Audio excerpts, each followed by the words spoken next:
নমস্কার বন্ধুরা, welcome to এসটিউনিক sports. বন্ধুরা, এই ভিডিওতে আমরা কথা বলবো কলকাতার তিন প্রধান নিয়ে।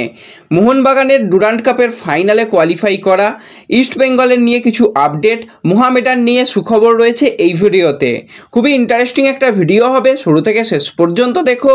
আর ভিডিও ভালো লাগলে একটু লাইক শেয়ার করে দিও। আর যারা চ্যানেলে প্রথমবারের জন্য এসেছো, মনে করে চ্যানেলটাকে সাবস্ক্রাইব করে তার পাশের বেল আইকনটাকে অন করে রেখো, তাহলে তোমাদের প্রিয় দলের খেলার সমস্ত আপডেট তোমরা এখানে পেয়ে যাবে। তো চলো আর দেরি না করে ভিডিও শুরু করা যাক। তো প্রথমেই যদি আমরা কথা বলি ডুরান্ড কাপের আজকে সেকেন্ড সেমিফাইনাল ম্যাচ নিয়ে, বেঙ্গালুরু এফসির মুখোমুখি হয়েছিল মোহনবাগান। তো দুর্দান্ত একটা ম্যাচ হয়েছে, ফুল টাইম কিন্তু 2-2 হয়েছে। বলা ভালো, কিন্তু মোহনবাগান ভালো ফুটবল খেলেছে। 2-0 পিছিয়ে থাকার পরও তারা যেভাবে কামব্যাক করেছে, সেই কামব্যাক থেকে কিন্তু তারা আজকে ম্যাচটা জিতেছে। আর বেঙ্গালুরুর কোচেরও কিন্তু প্রচুর ভুল। যেই সময় দলকে মোটামুটি একটা আক্রমণ, একটা ডিফেন্সের মোটামুটি একটা ব্যালেন্স রাখার দরকার ছিল, সেই সময় ভুলভাল পরিকল্পনা করে কিন্তু আজকে ম্যাচটা সে হেরে গেছে। তো যদি আমরা ম্যাচের প্রথম থেকেই কথা বলি, তো দুটো দলই ভালো ফুটবল খেলছিল। সুভাশিসের প্রথম দিকে ইনজুরি হয় এবং সেই জায়গায় সুভাশিসকে তুলে নিতে হয় এবং তার জায়গায় দীপেন্দুকে নামানো হয়। পরবর্তী সময়ে আমরা দেখতে পেলাম সুনীল ছেত্রী 1:1 যেখানে সুযোগ পেয়েছিল। আজ থেকে যদি 2-1 বছর আগেকার সুনীল ছেত্রী হতো, সেখান থেকে অবশ্যই একটা ভালো ফিনিশিং দেখতে পেতাম, কিন্তু কোনো রকম সেখান থেকে ফিনিশ করতে পারলো না। জটলা তৈরি হয়ে গেল এবং সেখান থেকে গোলের চান্স তৈরি হলো না। এবং প্রথম দিকেই কিন্তু ফার্স্ট হাফের একদম শেষের দিকে এসে একটা বেঙ্গালুরু পেনাল্টি পেয়ে যায়। তো বিতর্কিত কিছুটা পেনাল্টি, তো রেফারি সবই সিদ্ধান্ত ভুলভাল সিদ্ধান্ত।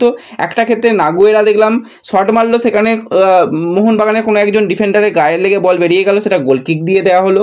তো পেনাল্টির সিদ্ধান্তটাও বিতর্কিত সিদ্ধান্ত ছিল। সেখান থেকে কিন্তু সুনীল ছেত্রী ভালো গোল করে এবং দলকে ফার্স্ট হাফে লিড এনে দেয়।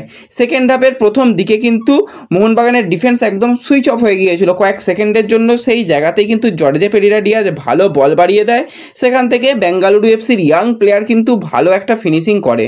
2-0 গোলে কিন্তু তারা 50 মিনিটের মধ্যেই এগিয়ে থাকে। কিন্তু খেলা তখনও বাকি ছিল। মোহনবাগানের কিছু কিছু পরিবর্তন করার পর কিন্তু দলটা আরও ভালো ফুটবল খেলতে শুরু করে। গ্রেগ স্টুয়ার্ট এসে যাওয়ায় কিন্তু আরও বেশি মাঝমাঠটাকে বেশ ভালো লাগছিল এবং সেখান থেকেই কিন্তু পেনাল্টি থেকে প্রথম মোহনবাগানের হয়ে গোলটা করেছে ডিমি পেট্রাটোস। তো ডিমি পেট্রাটোস 68 মিনিটের মাথায় গোল করেছে। আর সেই ক্ষেত্রে অবশ্যই ন্যায্য পেনাল্টি, মানভীরের যেভাবে জার্সি ধরে বক্সের মধ্যে টানা হয়েছিল, পেনাল্টিটা সঠিক ছিল। কিন্তু তারপরে যে গোলটা দেখলাম, থাপার গোল, অসাধারণ গোল একটা থাপার কাছ থেকে দেখতে পেলাম। তো থাপার গোলটা কিন্তু অন্যতম একটা সেরা গোল হবে এই ডুরান্ড কাপে। যদিও কিন্তু মোহামেডানের একজন প্লেয়ার, বাঙালি প্লেয়ার, খুব যদি ভুল নাম না করি তো আমার নামটা একটু ভুল হয়, মনতোষ রয় কি মাহিতোষ রয়, এরকম কিছু একটা নাম। তো মাহিতোষের গোলটাও কিন্তু খুব ভালো ছিল। আর সে এরকম অনিরুদ্ধ থাপার গোলটাও কিন্তু অন্যতম একটা সেরা গোল হয়েছে। সেখান থেকে 2-2 গোলে ফুল টাইম রেজাল্ট হয়।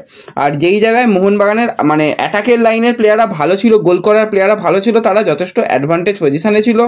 বেঙ্গালুরুও কিন্তু শুরুটা ভালো করেছিল, কিন্তু দেখা যায় বেঙ্গালুরুর হয়ে হলিচরণ নার্জারি সে কিন্তু পেনাল্টি মিস করে, সেক্ষেত্রে ভালো সেভ করেছে ভিশাল।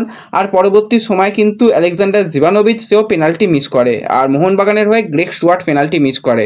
তো সব শেষে কিন্তু আজকে মোহনবাগান দল পেনাল্টি উইন করে তারা আরও একবার ফাইনালে কোয়ালিফাই করলো। রীতিমতন সবথেকে বেশি ডুরান্ড কাপ জেতা অভিজ্ঞতা কিন্তু রয়েছে মোহনবাগানের কাছে। লাস্ট সিজনেও কিন্তু মোহনবাগান চ্যাম্পিয়ন, তার মুখোমুখি হবে প্রথমবারের জন্য ট্রফি জয়ের স্বপ্নে থাকা নর্থ ইস্ট। তো হাড্ডাহাড্ডি ম্যাচ কিন্তু কলকাতায় হতে চলেছে।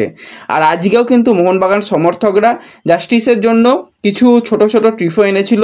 তো দেখে ভালো লাগলো, তারা মাঠের মধ্যে ছোট করে প্রতিবাদ জানিয়েছে। তো যাই হোক, ওভারঅল কিন্তু আজকের ম্যাচ খুব ভালো হয়েছে।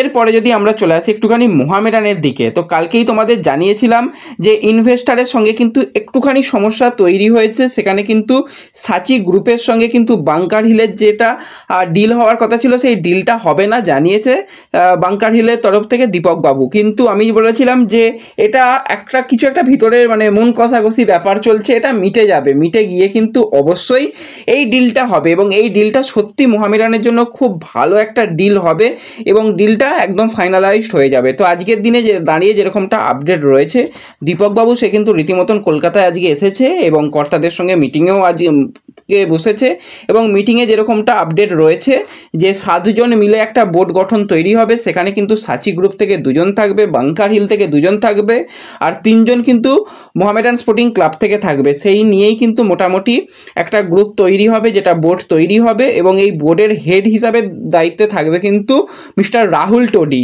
এরকমই কিন্তু সিদ্ধান্ত রয়েছে। তো মোহামেডান সমর্থকরা কাল থেকে অনেকেই চিন্তিত হয়ে পড়েছিল, তো কালকেই বলেছিলাম যে ভয়ের কিছু ব্যাপার নেই, সব কিছু ঠিকঠাক জায়গায় চলে যাবে, একটুখানি কিছু ভিতরে সমস্যা হয়েছে, সমস্যা মিটে যাবে। তো মোহামেডান সমর্থকদের জন্য কিন্তু খুশির খবর এটা বলাই যায়। তো এরপরে যদি আমরা চলে আসি ইস্ট বেঙ্গলের দিকে, তো ইস্ট বেঙ্গল কিন্তু প্রতিদিনই নজর রাখে একজনের দিকে এবং একটা খবরের দিকে প্রতিদিন প্রচুর মেসেজ থাকে, সেটা হচ্ছে যে আনোয়ার আলীর কি হলো, পিএসসি তারা কবে সিদ্ধান্ত জানাবে। তো যেরকমটা আজকে জানা যাচ্ছে রেপ স্পোর্টসের তরফ থেকে বড়িয়াদা যেরকমটা জানিয়েছে যে আনোয়ার আলীর ব্যাপারটা কিন্তু এখনই সিদ্ধান্ত আসছে না, এই সপ্তাহের শেষের দিকে অর্থাৎ শুক্র অথবা শনিবার সিদ্ধান্ত আসার সম্ভাবনা রয়েছে। কিন্তু প্রত্যেকটা পক্ষই চাইছে যে যা হবে হোক ভাই, সিদ্ধান্তটা এসে যাক। কিন্তু এই সিদ্ধান্তটা আগে হয়তো কখনোই ভারতীয় ফুটবল বা বিশ্ব ফুটবলও এরকম সিদ্ধান্ত হয়নি বলেই একটুখানি সময় নেওয়া হচ্ছে। আর যাদের সিদ্ধান্ত পছন্দ হবে না তারা কিন্তু সরাসরি অ্যাপিল কমিটিতে যাবে, ব্যাপারটা কিন্তু ফিফাতে যাবে না, ফিফার উপরেও যে সংস্থা রয়েছে সেখানে চলে যেতে পারে। এটা কিন্তু একটা দীর্ঘদিন ধরে চলবে। এবার আনোয়ার আলীর কি হবে না হবে সেই দিকে কিন্তু নজর থাকবে, এবং শুক্রবার খুব সম্ভবত আনোয়ার আলীর ব্যাপারে ফাইনাল রায় আসতে চলেছে, সেই দিকে কিন্তু ইস্টবেঙ্গলও নজর রেখেছে। যদি আনোয়ারকে কোনোভাবে 4 মাস বা 3 মাসের জন্য ব্যান করা হয়, তো সেক্ষেত্রে নতুন পরিকল্পনা ইস্টবেঙ্গলকে করতে হবে, যত তাড়াতাড়ি ফাইনাল সিদ্ধান্তটা এসে যায় ততই ভালো। কারণ ট্রান্সফার মার্কেটও একদম শেষের দিকে এসে গেছে, সেই জায়গায় আনোয়ারকে যদি প্রথম দিকে না পাওয়া যায় তো অন্যরকম পরিকল্পনা করতে হবে ইস্টবেঙ্গলকেও। তো সেই দিকে কিন্তু ইস্টবেঙ্গল এবং আনোয়ার দুজনই নজর রেখেছে। তো আনোয়ারকে নিয়ে যারা জানতে চাইছিল, আনোয়ারকে নিয়ে এই লেটেস্ট আপডেটটাই আপাতত বেরিয়ে আসছে। তো এরপরে যে প্লেয়ারটাকে নিয়ে কথা বলবো, হায়দ্রাবাদ এফসির ডিফেন্ডার অ্যালেক্স সাজি। তো সাজিকে নিয়ে বেশ ভালো রকম দড়ি টানাটানি শুরু হয়েছে।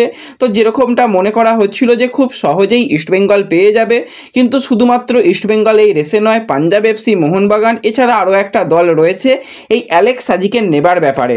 ইস্টবেঙ্গলের সঙ্গে কথাবার্তা অনেক দূর এগিয়ে ফেললেও কিন্তু যেটা ট্রান্সফার ফিস সেই নিয়েই কথাবার্তাটা বাকি ছিল। তো সেই জায়গাতেই মোহনবাগান ভালো কিছু অফার করেছে, ইস্টবেঙ্গলও ভালো কিছু অফার করেছে।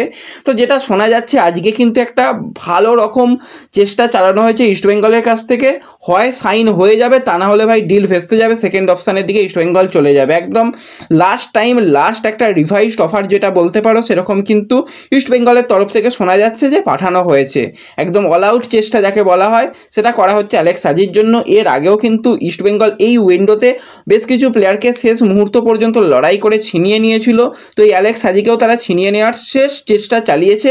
যদি না হয় সেকেন্ড অপশান, থার্ড অপশানও কিন্তু ইস্টবেঙ্গলের ভাবনা চিন্তায় রয়েছে, সেই দিকেও কিন্তু নজর রাখবে। আর তার সাথে সাথে বলে রাখি, বেঙ্গালুরু যেহেতু ডুরান্ড কাপ থেকে ছিটকে গেল, সেই দিকেও কিন্তু ইস্টবেঙ্গল নজর রাখবে এবার। তো শেষ মুহূর্তে কিন্তু চমক আসতে চলেছে, এটুকু বলে রাখি। তো দেখা যাক সেইটা কতটা কি পূর্ণ হয়, সেই দিকেও আমাদের নজর থাকবে। তো এই ভিডিওতে এটুকুই আপডেট শেয়ার করার ছিল। ভিডিও ভালো লাগলে লাইক শেয়ার করে দিও। তো দেখা হচ্ছে পরবর্তী ভিডিওতে, ধন্যবাদ।